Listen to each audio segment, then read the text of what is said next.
What is going on, everybody? Welcome back to Phones and Drones. So you guys probably saw the unboxing we did on the two new Samsung S21s that came out, the base model and the Ultra, not the Plus.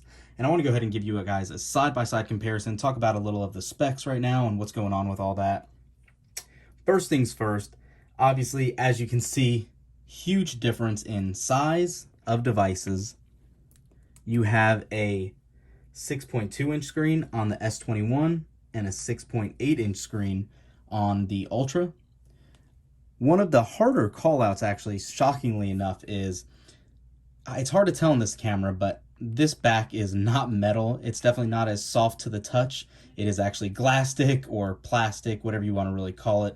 Case in point, it is not premium build materials, but you are getting that glass back on the Ultra and even on the S21 itself.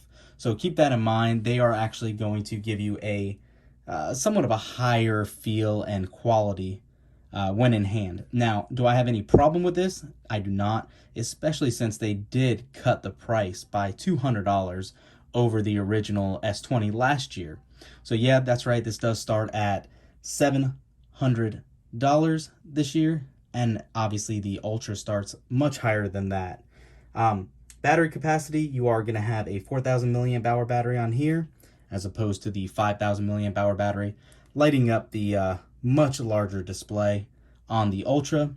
The Ultra actually does use different display quality as well, different properties, I should say. The Ultra is actually going to have a fluctuating HD or QHD display that has a variable refresh rate up to 120 that you can also keep in 120 hertz on QHD resolution. So unlike the old series and unlike any of the other models here, you are getting a 2K display at 120 hertz.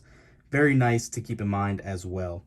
Another side note that might get a lot of publicity, might not. I think it's kind of like an afterthought addition, but the Ultra can also use the S Pen.